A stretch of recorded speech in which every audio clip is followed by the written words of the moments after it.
नमस्कार। एक्सक्लूसिव खबर पर एक अहम मुद्दे का विश्लेषण लेकर हम हाजिर हैं।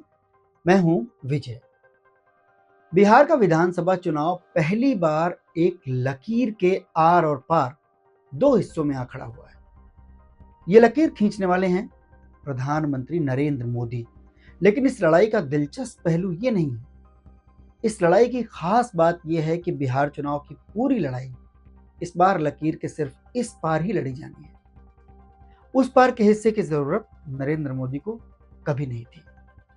शायद इसीलिए उन्होंने ये लकीर मुख्यमंत्री रहते हुए भी गुजरात में भी खींची थी और प्रधानमंत्री बनने के बाद से वो उस लकीर को देश भर में खींच रहे हैं। अब नए वक्फ बोर्ड कानून के जरिए मोदी जी ने उस लकीर को और मोटा कर दिया है। बिहार में लकीर के उस पार कौन खड़ा है, ये आप सब जान ही रहे हैं। करीब 18-19% मुस्लिम, जिन्हें अब वोट बैंक से आगे बढ़कर अपने असली रहनुमा को खुद तलाशना है, क्योंकि चुनावी राजनीति में वोट बैंक के तौर पर वो अभी तक लकीर खींचने वाले नरेंद्र मोदी के सहयोगी नीतीश कुमार के साथ भी थे। लेकिन वक्फ कानून के जरिए लकीर खींचकर नरेंद्र मोदी ने इस बार के 82% हिंदू वोट की लड़ाई में खुद को बिहार की टीम का कप्तान भी बना लिया है। बिहार सरकार के असल कप्तान नीतीश कुमार की पोजीशन अब बदलकर नरेंद्र मोदी के पीछे आ खड़ी है। अब जब बिहार में पूरी लड़ाई 82% के बीच ही आ गई है, तो नरेंद्र मोदी को चुनौती देने वाले महागठबंधन का कप्तान क्या तेजस्वी यादव ही बने रहेंगे? तेजस्वी का बड़ा दावा तो इस बार 82% के सिर्फ 14% यादव वोट पर ही है, जबकि 15% सवर्ण वोट को कुछ देर के लिए अगर एक तरफ रख दें तो यादव वोटों के साथ करीब 60% पिछड़े और अति पिछड़ों के साथ करीब 19% दलित और महादलित की राजनीति तो राहुल गांधी कर रहे हैं। तेजस्वी यादव की चुनावी जंग में महागठबंधन के कप्तान उस वक्त तक ही रह सकते हैं जब तक कि सत्ताधारी एनडीए की ओर से चुनावी जंग के कप्तान नीतीश कुमार बने रहेंगे। फिलहाल एनडीए नीतीश की अगुवाई में ही चुनाव लड़ने का ऐलान कर रहा है, लेकिन असल में कमान दिल्ली में बैठकर अमित शाह ही संभालेंगे और चेहरा नरेंद्र मोदी ही बनेंगे, ये हर कोई जानता है। वक्फ बिल को लोकसभा में पेश करने से ठीक पहले अमित शाह ने एक जायजा बिहार जाकर लिया था। उस वक्त गोपालगंज की सभा में अमित शाह ने साफ कहा था कि नीतीश कुमार और नरेंद्र मोदी की अगुवाई में बिहार की जनता एनडीए को आशीर्वाद दे। नीतीश कुमार और उनकी पार्टी को नरेंद्र मोदी और अमित शाह की रणनीति किस तरह लगातार कमजोर कर रही है, ये बात तो खुद नीतीश कुमार से भी छिपी नहीं है। वक्फ कानून ने नीतीश कुमार पर सबसे बड़ी चोट की है, लेकिन सियासी मजबूरियों और पार्टी को बचाए रखने की खातिर नीतीश कुमार बेबस नजर आते हैं। यानी जब 82% की बड़ी लड़ाई में एनडीए का कप्तान बदलता दिख रहा है, तब क्या गठबंधन का कप्तान नहीं बदल जाएगा? तो क्या महागठबंधन में भी लड़ाई की कमान असल में तेजस्वी यादव नहीं, इस बार राहुल गांधी के हाथ रहने वाली है? ये सवाल आपको अजीब लग सकता है। आप सोच सकते हैं कि पिछले चुनाव में भारतीय जनता पार्टी, राष्ट्रीय जनता दल और जनता दल यूनाइटेड के बाद चौथे नंबर पर रहने वाली कांग्रेस इस बार मुख्य लड़ाई में कैसे हो सकती है? तो आप जान लीजिए कि कांग्रेस को मुख्य लड़ाई में रखने के लिए जितनी मेहनत राहुल गांधी खुद कर रहे हैं, उतनी ही प्रबल इच्छा प्रधानमंत्री नरेंद्र मोदी भी रखते हैं। इसकी बड़ी वजह भी नरेंद्र मोदी का वक्फ वाला दांव ही है, जो नरेंद्र मोदी के लिए अवसर कम और आपदा ज्यादा नजर आ रहा है। मोदी के दांव ने नीतीश कुमार और चिराग पासवान के जरिए एनडीए को मिलने वाले मुस्लिम वोट की राह बहुत मुश्किल कर दी है। एनडीए के हर दल के खिलाफ मुस्लिम समाज सड़क से लेकर सुप्रीम कोर्ट तक जंग छेड़ चुका है। ऐसे में बिहार के 82% हिंदू वोट को अपने चुनावी हिंदुत्व के साथ जोड़े रखना मोदी जी की सबसे बड़ी चुनौती है। लेकिन बिहार का चुनावी इतिहास इसकी सफलता पर बहुत बड़ा प्रश्न चिन्ह लगाता है। चाहे वो 1992 का बाबरी विध्वंस का दौर हो, चाहे पिछले साल हुए लोकसभा चुनाव का दौर रहा हो, बीजेपी की कमंडल की राजनीति कभी भी मंडल पॉलिटिक्स से आगे नहीं निकल पाई।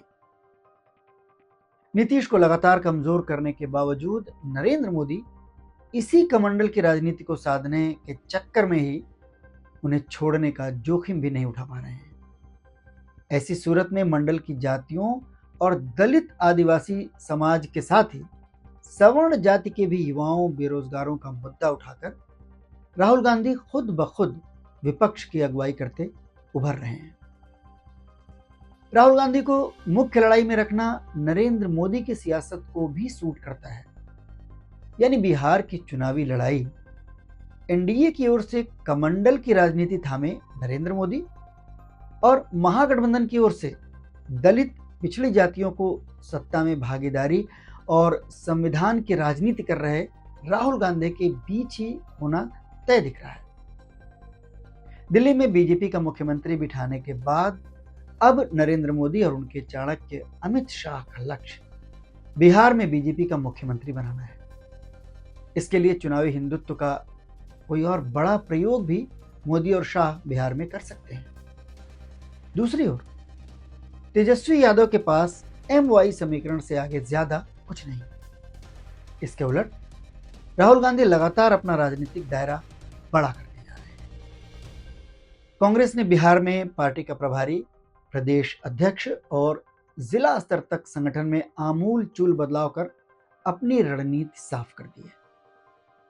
राहुल गांधी की पूरी बिसात उसी वोट बैंक के इर्द गिर्द है जो नरेंद्र मोदी के लिए इकलौती जमीन है।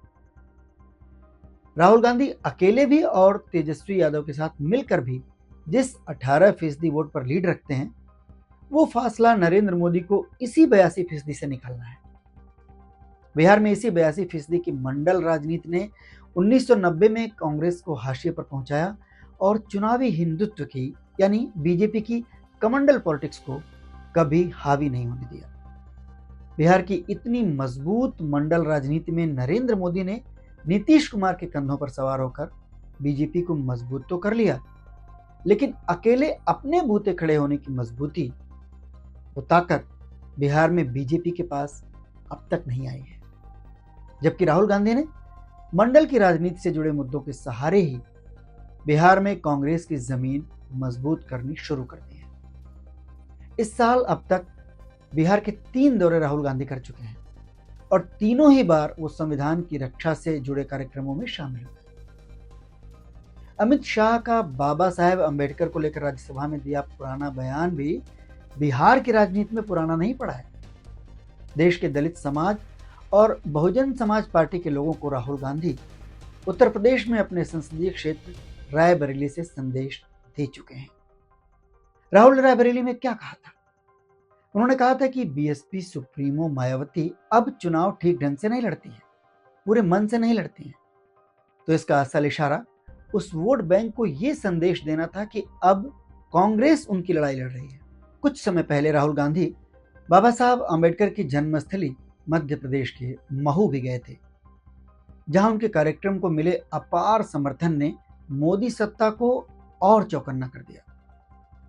बाबा साहेब की राजनीति के सहारे उत्तर प्रदेश में कई बार सत्ता हासिल करने वाली, पूरे देश में बहुजन वोट बैंक के सहारे राष्ट्रीय पार्टी बनने वाली बीएसपी यानी बहुजन समाज पार्टी के संस्थापक मान्यवर कांशीराम की बहन स्वर्ण कौर ने महू की उस रैली में पहुंचकर राहुल गांधी को अपना आशीर्वाद दिया था। इसके संकेत भी साफ हैं और बिहार चुनाव में इसके असर को नरेंद्र मोदी भी भांप रहे हैं।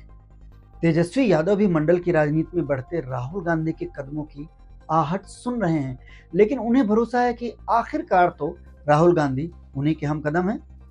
ऐसे में चुनावी जंग का चेहरा अगर राहुल गांधी बन भी जाते हैं तो तेजस्वी को खास परेशानी नहीं होगी, क्योंकि अपनी ताकत बढ़ाने की कोशिशों के बावजूद राहुल गांधी या कांग्रेस ने आरजेडी के सहारे कभी मुख्यमंत्री पद पर दावेदारी नहीं की है। राहुल गांधी का पूरा फोकस कांग्रेस को मजबूत करना और विधानसभा में सीटें बढ़ाना है। राहुल गांधी का बढ़ता दायरा खुद ब खुद बिहार में भी नरेंद्र मोदी के सामने खड़ा हो रहा है। ऐसे में इस बार बिहार चुनाव का नजारा बिल्कुल नया और दिलचस्प हो सकता है। खासतौर से राष्ट्रीय स्तर पर भी कांग्रेस के लिए बिहार के नतीजे संजीवनी साबित हो सकते हैं। वक्त के साथ जो जो होता है वो सब हम आपके लिए डिकोड करते रहेंगे। इस वीडियो पर हमें अपनी राय ज़रूर बताइएगा और चैनल को सब्सक्राइब करना ना भूलिएगा। बहुत बहुत धन्यवाद।